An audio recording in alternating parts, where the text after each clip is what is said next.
Salam sehat dan sukses selalu buat semuanya. Kembali kita akan melanjutkan kisah Bang Harvey. Harvey York tak menyangka bahwa Mandy akan dibawa langsung oleh Grand City.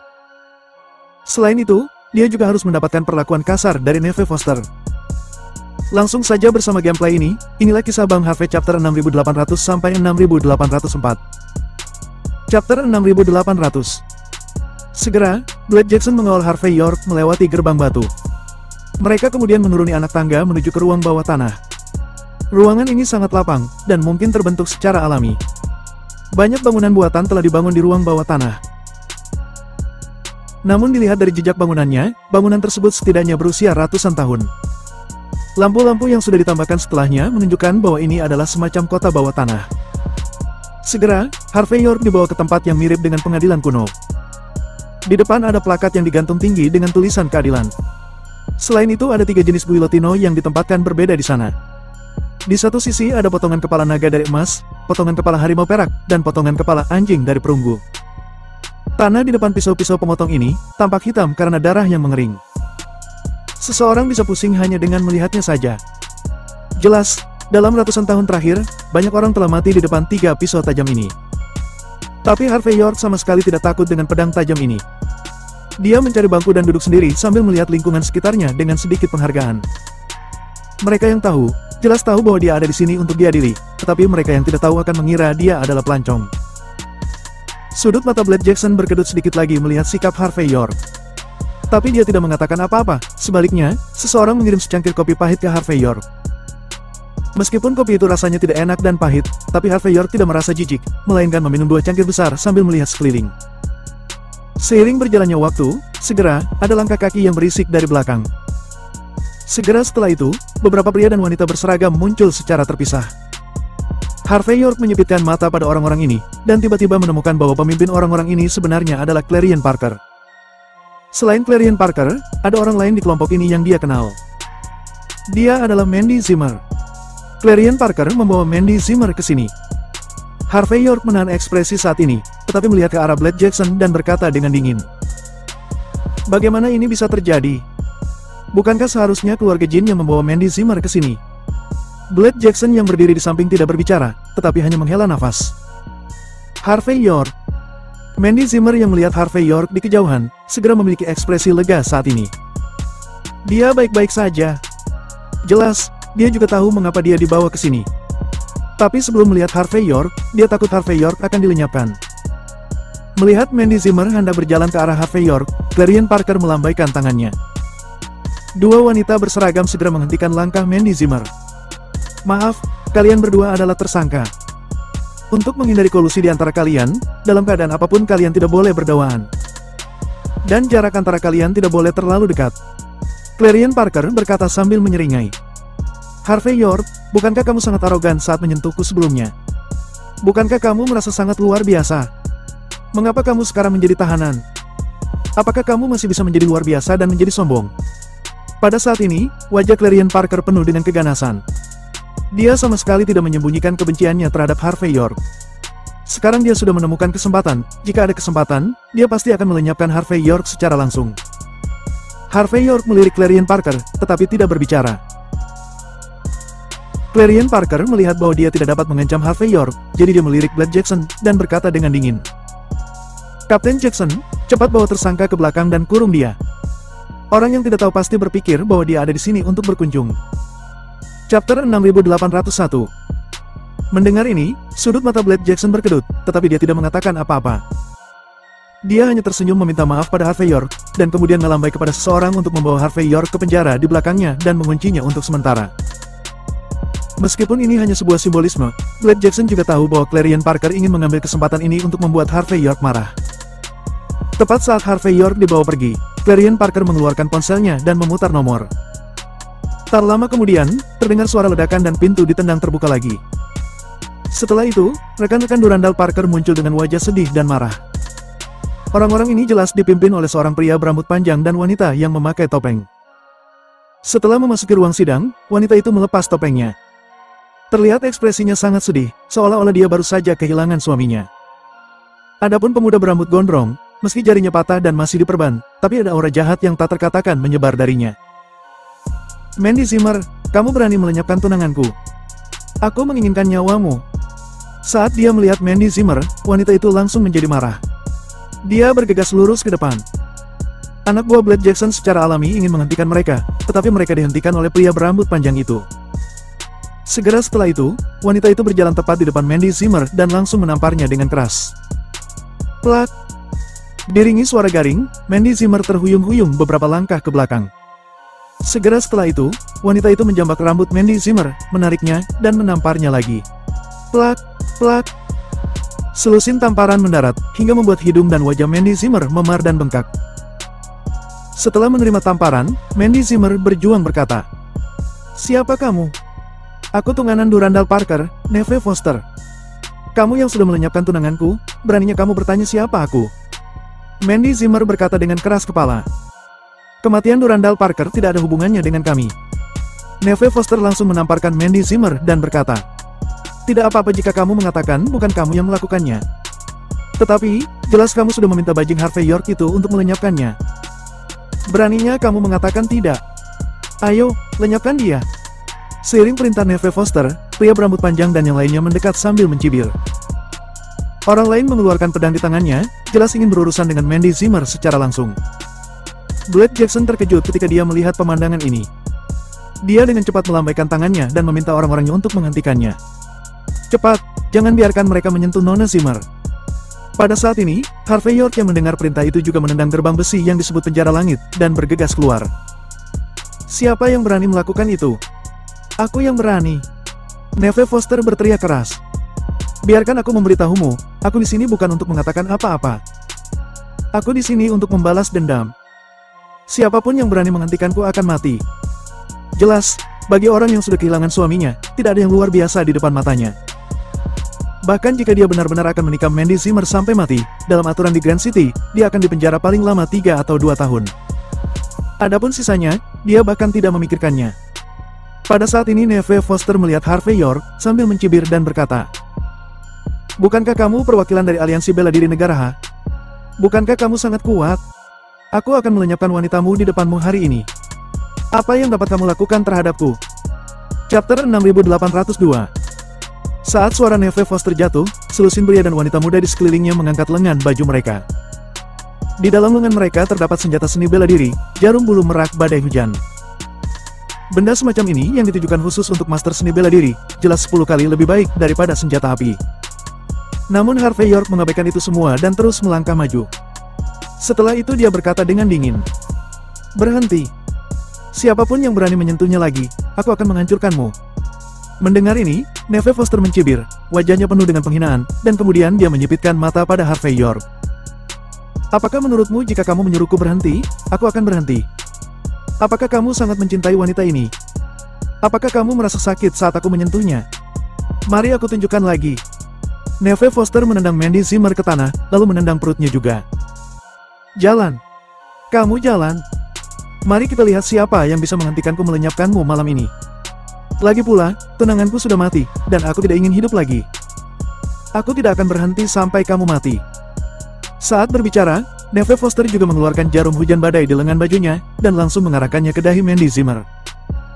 Jika dia berbalik, dahi Mandy Zimmer mungkin akan meledak dalam sekejap. Wush! Melihat pemandangan ini, Harvey York mengentakkan telapak kakinya, gerakannya tampak sangat lambat, tetapi langsung menghilang di tempat dalam sekejap. Lenny Bennett yang awalnya bersiap untuk menonton pertunjukan di belakang panggung, mengubah ekspresinya saat ini, dan berteriak, "Harvey York! Beraninya kamu!" Neve Foster juga merasakan bahaya, dan dia akan memutar jarum hujan badai dengan ekspresi ganas. Blade Jackson dan yang lainnya juga bergegas maju bersama yang lain, seolah-olah mereka ingin mencegah semua ini terjadi. Tapi tidak peduli seberapa cepat orang-orang ini bergerak, mereka tetap lambat. Ketika mereka bereaksi, Harvey York sudah tiba di depan Neve Foster. Satu tangan memblokir tangan kanannya, membuatnya tidak mungkin untuk memutar jarum hujan badai bunga pir. Sudut aneh itu diputar, dan jarum hujan badai bunga di tangannya diarahkan ke pelipisnya. Adegan ini membuat penonton terperangah sesaat. Pertama, tidak ada yang mengira bahwa dalam keadaan seperti itu, Harvey York akan berani bergerak. Kedua, tidak ada yang mengira bahwa kecepatan Harvey York sangat luar biasa saat dia bergerak. Plak! Mengabaikan reaksi orang lain, Harvey York menamparkan wajah Neve Foster dengan keras. Dia tidak menahannya sama sekali. Neve Foster memuntahkan seteguk darah dan ada beberapa giginya yang rontok. Tamparan sederhana hampir merusak wajah Neve Foster. Semua orang yang melihat pemandangan ini, merasakan mulut mereka kering dan mereka tidak dapat berbicara sama sekali. Di tempat seperti itu, dalam situasi seperti itu, Harvey York tidak hanya berani mengambil Sandera secara langsung, tetapi juga berani menamparkan mereka secara langsung. Apakah karena dunia berubah dengan cepat, atau Harvey York terlalu gila? Namun, segera semua orang harus mengakuinya bahwa kekuatan Harvey York sangat menakutkan. Setidaknya saat ini, tidak ada yang berani mencemoohnya sama sekali. Mandy Zimmer sangat mengenal karakter Harvey York. Jika bukan karena kata-katanya, bagaimana mungkin Harvey York yang selalu suka membuat rencana sebelum bergerak, tiba-tiba bergerak pada saat ini? Blade Jackson yang awalnya ingin menarik pedangnya, hanya bisa mengedutkan matanya.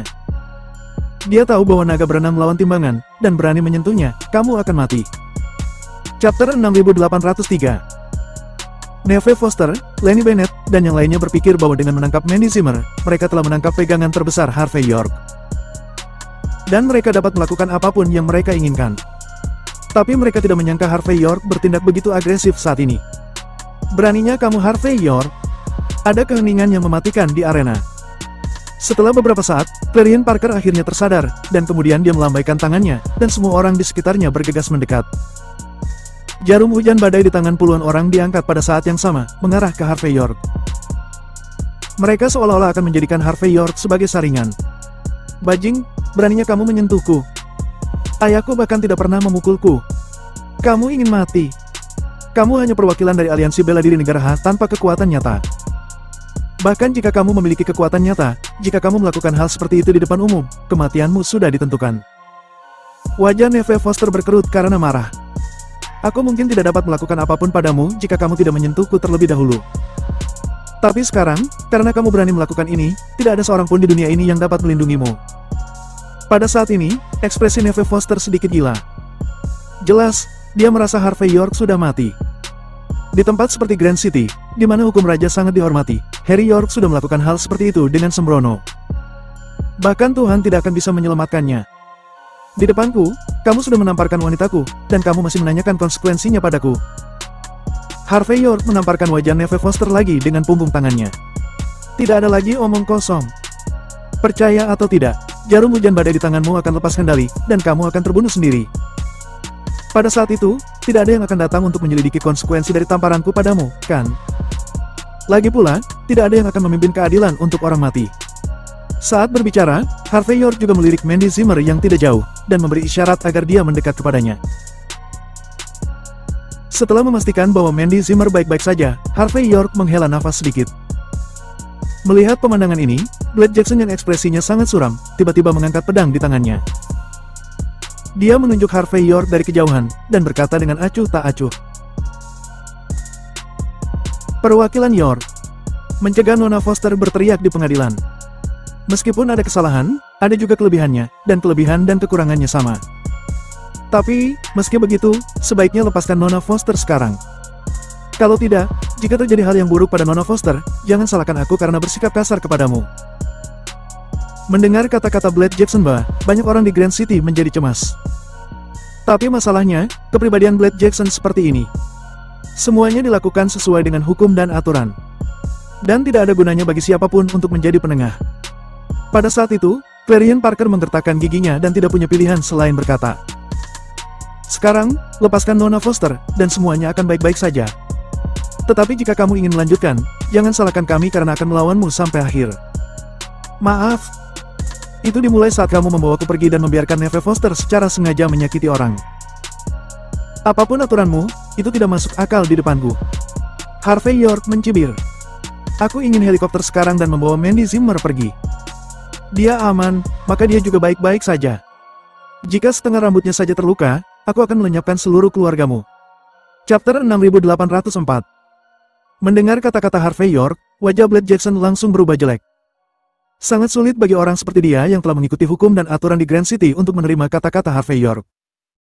Tapi masalahnya, Harvey York tidak berbicara omong kosong. Momen tadi sepertinya kebetulan, tapi nyatanya Lenny Bennett dan yang lainnya dengan sengaja melepaskannya. Bukankah lelucon besar itu membuat akan Harvey York mematuhi aturan setelah mereka sendiri melanggar aturan? Neve Foster tidak takut dengan ancaman itu sama sekali. Dia sudah dalam keadaan gila, dan sekarang dia berkata dengan marah. Bajing, kamu sudah melenyapkan tunanganku dan juga menamparku. Kamu pikir kamu bisa pergi begitu saja? Jangan mimpi. Bahkan jika aku harus mati hari ini, aku akan menyeretmu ke dalam kubur bersamaku. Plak. Harvey York menguatkan cengkaramannya dan mematkan lengan kanan Neve Foster secara langsung. Dia kemudian mengambil jarum hujan badai dan meletakkan ke dahi Neve Foster. Gerakan sederhana dan rapi dan juga menunjukkan tekad dan semangat juang Harvey York. Pergelangan tangannya yang patah, tiba-tiba menyebabkan Neve Foster gemetar kesakitan karena ketakutan. Dan jejak kegilaan terakhir di hatinya sudah menghilang saat ini. Dia dipenuhi keringat dingin untuk sesaat, dan tersadar pada saat ini. Orang lain mungkin tidak berani melenyapkannya, atau mereka mungkin peduli dengan identitasnya. Tapi menilai dari tindakan Harvey York, melenyapkannya sepertinya hal yang biasa. Tunggu sebentar, jangan. Neve Foster menggertakkan giginya hampir tanpa sadar. Tetapi ketika dia mengatakan ini, wajahnya sangat jelek. Dia merasa malu dengan kepengecutan dan ketakutannya akan kematian. Pada saat yang sama, dia merasa sangat sedih dan sangat marah. Dia tidak ingin meneriakkan kalimat itu. Tapi dia harus melakukannya lagi. Hanya bisa dikatakan bahwa kematian telah mengungkap penampilan asli banyak orang. Neve Foster yang merasa malu pada dirinya sendiri, dengan cepat menggertakkan giginya dan meraung. Harvey York, lenyapkan aku jika kamu memiliki kemampuan. Clarion Parker, pria berambut panjang dan yang lainnya menggertakkan gigi mereka, tetapi mereka masih tidak bergerak saat ini. Mereka merasa bahwa Harvey York tidak akan berani menggunakan jarum bunga PR badai hujan. Seolah merasakan pikiran orang-orang ini, Harvey York berkata dengan ringan. Kamu mungkin berpikir bahwa aku tidak berani melenyapkan Neve Foster saat ini juga. Tapi kamu telah melupakan satu hal. Sekarang tangan Neve Foster telah patah. Jika dia tidak mendapatkan perawatan tepat waktu dalam 1 jam. Tidak apa-apa jika dia hanya kehilangan tangan. Jika infeksinya memburuk, dia mungkin akan kehilangan nyawanya. Ngomong-ngomong, aku tidak peduli dengan hidup atau matinya. Tidak ada hubungannya denganku untuk memakannya hidup-hidup seperti ini. Benar kan? Harvey York tersenyum ringan saat ini. Mendengar kata-kata Harvey York, Neve Foster merasa seluruh tubuhnya berangsur-angsur menjadi dingin. Adapun Clarion Parker dan yang lainnya, ekspresi mereka semua menjadi gelap. Setelah Clarion Parker menggertakkan gigi sejenak, dia berkata dengan tajam. Minggir, ambil helikopter. Aku ingin melihat bagaimana dia sampai di sana. Jelas, Clarion Parker memiliki beberapa pemikiran khusus tentang Neve Foster. Jadi dia tidak mungkin menyaksikan Neve Foster mati seperti ini.